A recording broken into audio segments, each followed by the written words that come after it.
This is Joe Ricciardelli with the Atlanta Ghostbusters. I decided that I was going to do a kind of not really unboxing video, but a reveal video of the new Ghostbusters Ultimate Visual History Guide. Sorry. So I've got my you know, my "Who Are You Gonna Call" T-shirt on. That's from the Ontario Ghostbusters. So if they for some reason watch this ever, thanks a lot for the shirt. And yeah, I guess we can get started. I'm doing this in my selfie camera. I don't know how that's going to come out. We'll figure this out. I've never really shot a video before. So, at any rate, I'm going to get a knife first, as is important for any kind of opening up stuff on the internet video. And let's see.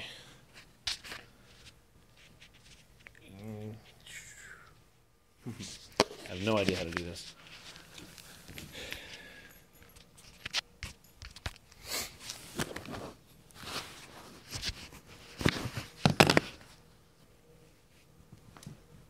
That works pretty okay. So, welcome to my couch. This is the book. This is the box it came in. It opened like a regular box. It's covered in plastic wrap. The actual the ghost and the text for Ghostbusters is raised. I was told that they based that off of the original VHS packaging. I know that the soundtrack and everything had the same sort of design. So I'll get that out there.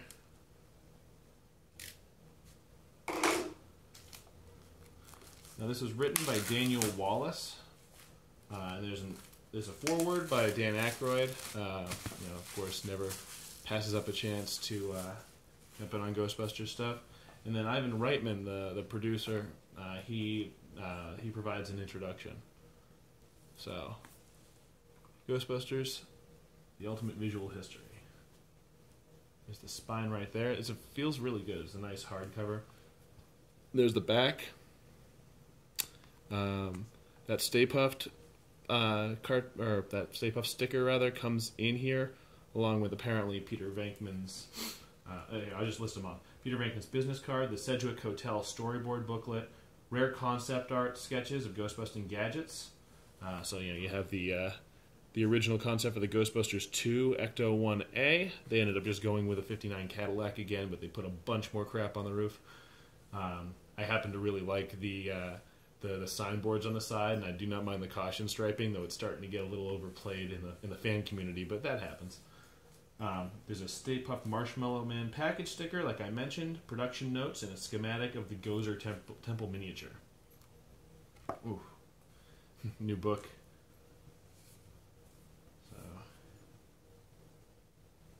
I don't know the artist on this. So we have that on the inside cover. Very cool. Looks like it says Enriquez, but I don't know if I'm reading that right. So, first page, big ol' no ghost symbol, a Michael C. Gross design. And there we go. On the white background, Ghostbusters, the Ultimate Visual History, with Mr. Stay Puft over here, stomping down Central Park West. It looks like this was published by Insight Editions from San Rafael, California. Here's your table of contents. Really, really cool illustrations here.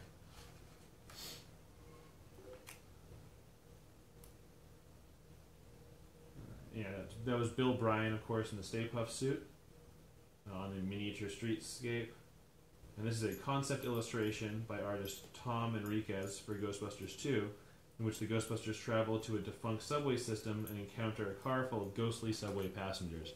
So that was his work on the inside cover as well. It was Enriquez. What was his name? Thom, Thom Enriquez. Seems like maybe it's short for Thomas. I have no idea. And then this is kind of similar to my favorite Real Ghostbusters episode, Knock Knock, in which they go into the subways, and there's a really freaky scene where they get onto a subway car in New York back when they were covered in graffiti. and they and they go in there. The car's totally empty, and then as they go and the lights flicker off and they flicker back on again, the entire car is filled with like skeletal, mummified looking people. Here's the foreword by Dan Aykroyd. One of the best pictures of him over here on the left hand side. And then Ghostbusters 2, where he's scanning Vigo.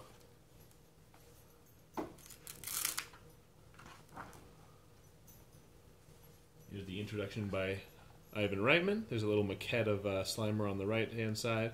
On the left-hand side is Ivan Reitman and Bill Murray and Dan Aykroyd.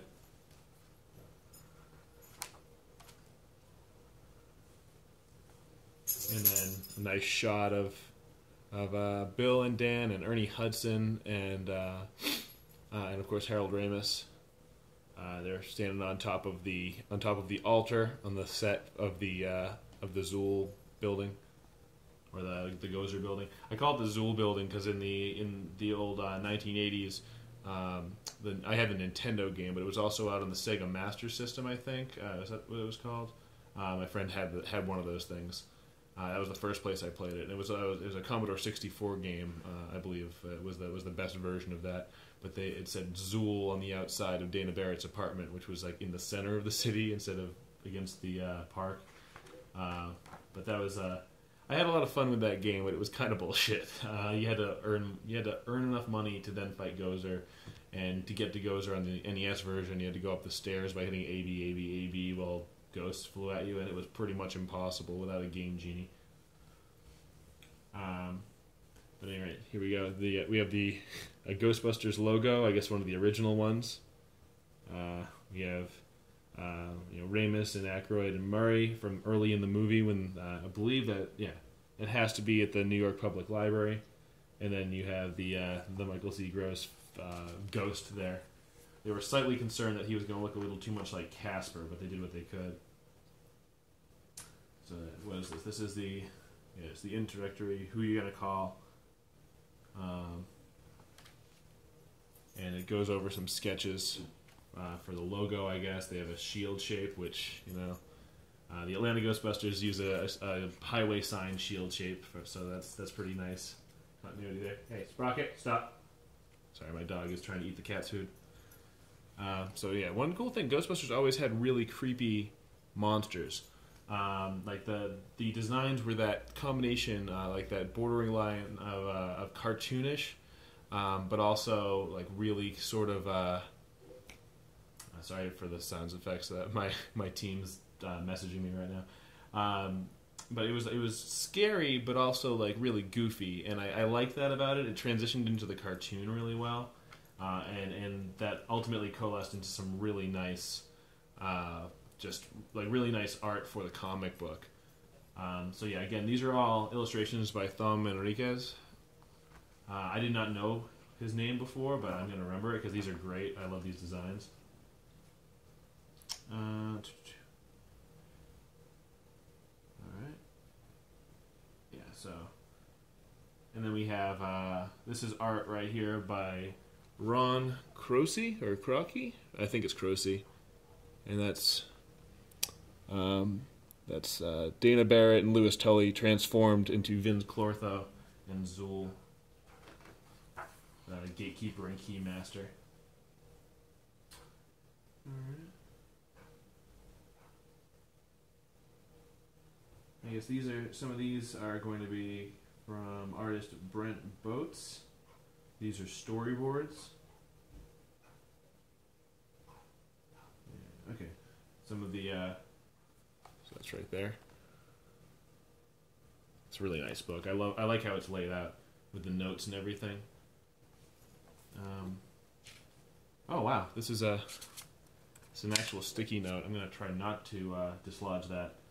And some of these, they had some of the sketches when Gozer was a man. Of course, Gozer can be whatever it wants to be.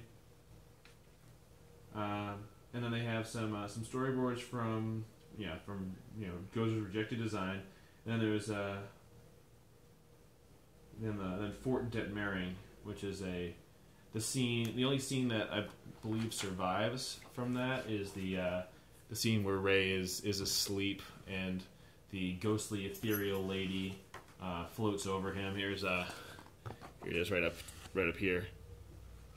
She floats over him, and then his pants come off. And as a kid, I figured she was stealing his pants, and then he faints because he's afraid. And that's the version I'm going with, because otherwise that scene is really breaks with the tone of the movie. It's like the one thing I'm still uncomfortable watching if I go see it in theaters with a big group of people, especially if there's kids in the audience. Like, I know they're not going to get it, but that was weird. Like, the tonal shift there, because the rest of the movie is pretty, a little bit different, a little more goofy and fun. I think this is all about casting. They have a beautiful picture of Sigourney Weaver on there. And then Rick Moranis, of course, you just standing there between Aykroyd and Ivan Reitman. I like that hat on Ramos. That's cute. And then again, Moranis, Annie Potts playing Janine. She looks fantastic, both in Ghostbusters 1 and 2. I do like her look in 2. Totally different looks though. But like the gigantic glasses are phenomenal.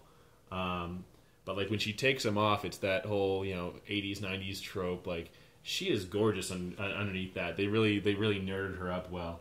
Whereas like you're so distracted by all of her accessories. She's a very much a cartoony character. And then Ernie Hudson, legendary guy. I love that guy. And then I know his name. William Atherton as Walter Peck, and he was, of course, the ultimate 80s just douchebag villain. Just like, he wasn't evil, but he was this little petty tyrant. And he's in Die Hard, he's causing more trouble than it's worth with it being the newscaster. And he's, of course, Walter Peck in Ghostbusters, where he's like a little tyrannical EPA agent, just really too big for his britches. Like, really wants to take all the power he has and use it to bully people. And some great pictures there. Of course, Bill Murray looking bemused. Really nice detailed shots of the flight suits too. Oh, speaking of which, there we go. So this is good. This is called what are you supposed to be? Some kind of a cosmonaut? Like when they're going up to the was it the 12th floor of the Hotel Sedgwick, and that comedian, the older Jewish gentleman, asks them where they're going up to, and they say that they're exterminators. So this is some up close looks of the actual original gear, looking a little bit worn, but pretty awesome. It is 30 years old now. They probably took these photos maybe 5 years ago at best. And this one's called Nice Shootin' Tex, which is, that's a reference from the same hotel bus. But this is all about where they went to go film. I see that's on Central Park West, right near Tavern on the Green. And there's some shots from outside the library. I'm not going to be able to go through every page in this. That's probably a bad idea. Let's see, I'm at 13 and a half minutes right now. We got them walking through Columbia University. We have, the Bill Murray and is that Aykroyd? It's really hard to tell. Yeah, that was Murray and Aykroyd playing homeless guys walking through Central Park. Arguing about whether a karate guy could beat a heavyweight boxer, and then Louis Tully runs by, running away from Vince Clortho as a terror dog, as he was running from his apartment building over to Tavern on the Green, where they totally ignore him, and then he gets eaten or merges with the dog, or they never really go into exactly how that works. But either the people inside don't see him, or they don't give a damn because it's New York, and a 6-foot turtle in a trench coat can roll over your taxi cab, and the guy just goes, "Yeah, you were going to LaGuardia, right?" Like, just that apathy. Here we go. Yeah, this is one of the most impressive things when I watch Ghostbusters on the new 4K Blu-ray. Is the matte paintings are freaking gorgeous. Like most of the cityscapes that you see are composites or matte paintings, or if you look out people's windows, and you never catch it until someone tells you to look for it, or at least in my experience. Here we go. I found the car. All about the Ecto-1. They have the shot here at the bottom was from production. That was from when they go to the fort. I don't forget the name of the fort's name again, but yeah, that they never actually used in the movie except for the dream sequence.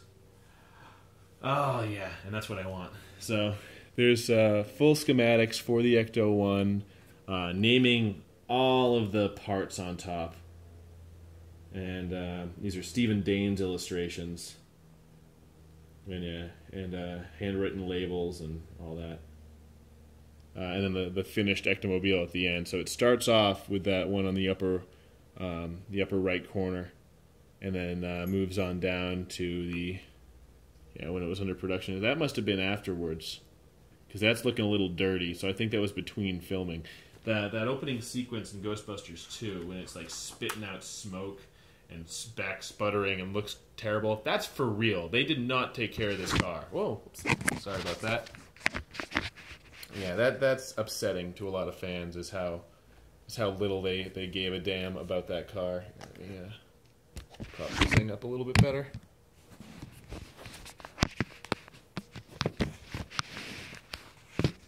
My phone's getting warm. This is not a good production setup. I didn't put any thought into this. I didn't know I was going to get this this book today. I thought this was coming tomorrow, and I was working tomorrow. So, anyway, you have some nice big detail shots of the car. This is what I bought this thing for. Like these like technical specs.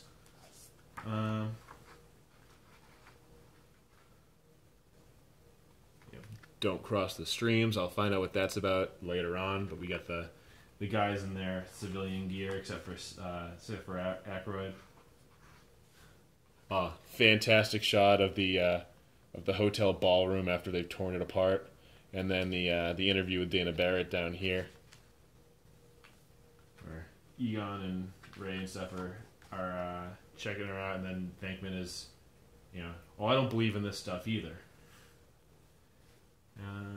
Is the storyboard sequence for the Hotel Sedgwick, the whole bust where they get Slimer. Oh, this is great. This is great. So, the storyboard sequence apparently has the original outfits. They had wrist-mounted magic wands, I think multiple wands, and they had baseball helmets with visors. That was the original idea that Aykroyd had for the Ghostbusters, and that they would travel through time. And it was like, I am really, really glad that Harold Ramis and like Reitman jumped in and added to it. So here we go. So these are the Neutrona wands, and it says Eco Sucker. I'm hoping that means Ecto Sucker. So it was wrist mounted, and it came over the shoulder. Neutrona wand. That's still the name of the gun piece on the proton pack. Now keep in mind, they are not weaponry. If they were weaponry, they would be much more highly regulated. So therefore, they are tools. They are snares or lassos to catch ghosts. We're spectral dog catchers, pretty much. So you have some ghost trap imagery. Some PKE meters. That was built out of a shoe shiner. It just vibrated and shined the shoes. So it says GeV meter, psychomagnetheric giga electron volt meter, and it resembles a weed eater. It looks like a metal detector to me. So that's this thing right here. I guess it became the PKE meter. The Ecto goggles were apparently dark, gritty 1980s science fiction illustrations. Before that, they had a monocle version, and yeah, they're very utilitarian now. And we have the scene where Dana gets grabbed by all the rubber arms coming out of her chair, and then I think one of the who are they? Yeah, anyway, the operators one of the operators, who's like a young kid, according to Sigourney Weaver, like was really timid about just grabbing onto her because she was kind of a star at this point. Like she was already well known, and they didn't. He was worried about he couldn't see, and he had to be in a weird position. He was worried about grabbing the wrong part of her body, and she just said, "Go for it, like just grab it." And so like one of them just full on grabs her on the chest and like pulls at her sweater, just as they're pulling her into the kitchen, presumably into the fridge to merge with Zool. There's some more pictures of the hand and filming that scene. Yeah, there's the card from the Zool building, or the as I call it the oh goodness, what is it? It's Central Park West, but it's the Gozer Temple set. I knew the address, but anyway, and there's the gigantic matte painting. They had the biggest soundstage at Columbia TriStar or Burbank Studios, stage 16, and like they filled the whole thing up. And that New York cityscape is matte painting and backlit. It is amazing. So we have Egon and Janine sitting there, just Ramus and Potts just hanging out between takes, and then the guys covered in marshmallow down at the bottom. Always good when we see all four Ghostbusters. Too many times they cut Ernie Hudson out of the promotional stuff because he wasn't a name. He wasn't a comedian even. But he deserves every bit of the credit as the original guys because I feel he does add so much to the film. He really grounds it. I love that scene in the car in the first movie where he suggests to Ray that maybe the reason they've been so busy lately is the dead really have been rising from the graves. So he delivers that line perfectly, and he can never get enough credit in my opinion. So we have just a cast and crew shot. I'm gonna see if I can speed this up. I'm not even halfway through here. Ooh, wow. Well, I flipped to the back, and it has a bunch of stuff on the Ghostbusters comics, which you should read if you have not read, and you like Ghostbusters. They're fantastic. They're the best thing we've gotten out of the property since the real Ghostbusters went off the air. We have the library ghost, both before and after her transformation.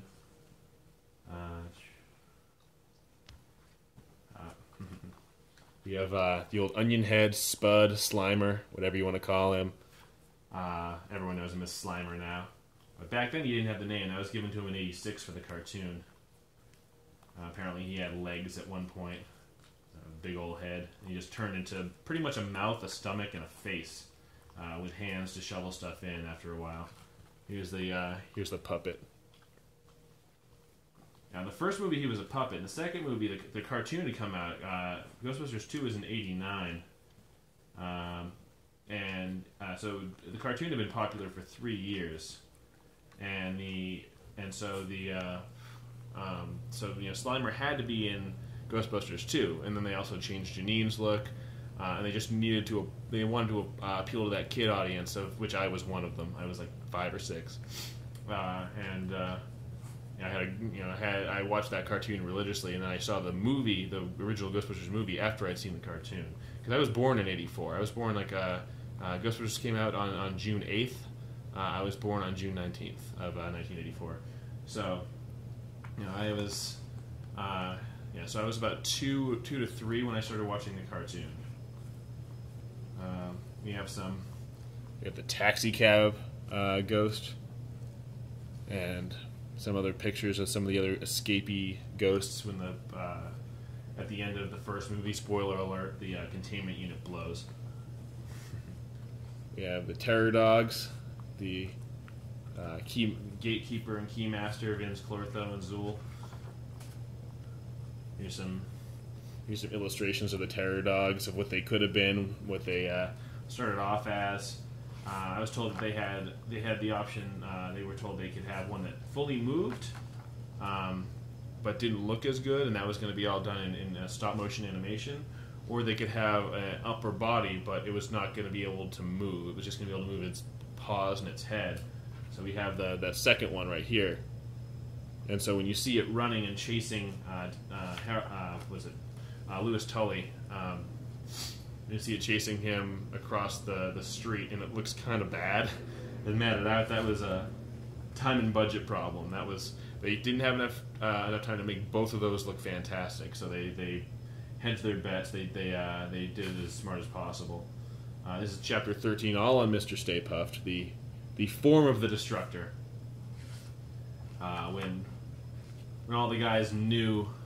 And here's some sketches of what he would look like as the mascot for the Stay Puft Marshmallow Company, looking like a cross between the Pillsbury Doughboy and the Michelin Man. Mr. Stay Puft was, that was Ray, not knowing that they were going to have to choose a form. Peter said, "Everyone, clear your heads." Peter's not a good long-term thinker. They were not going to be able to keep their heads clear forever. Ray tried to think of something that could never ever possibly harm them. So a cartoon marshmallow mascot from his childhood seemed like a pretty good call, and then it shows up and it's 100 feet tall, and that goes right out the window. It kind of goes to show that no matter what they had thought of I do this a lot. I'm so sorry. Gozer was gonna find a way to make that thing deadly. So we have some great shots of Stay Puft. I love it when he's smiling. Like, there's a lot of toys out there that show angry Stay Puft. Oh, here's the sticker. I'm gonna have to figure out what to do with that sticker. Like, the collector in me doesn't want to use it for anything, and then I also know that if I don't ever use it for anything, I won't get as much fun out of it. Like, I should stick it on my gear or put it on my car. That would be good. I might wait till my next car though. Torching poor Mr. Stay Puft as he gets fried by the positron beams, or the proton beams. What was I saying? Oh yeah, like there's a lot of toys out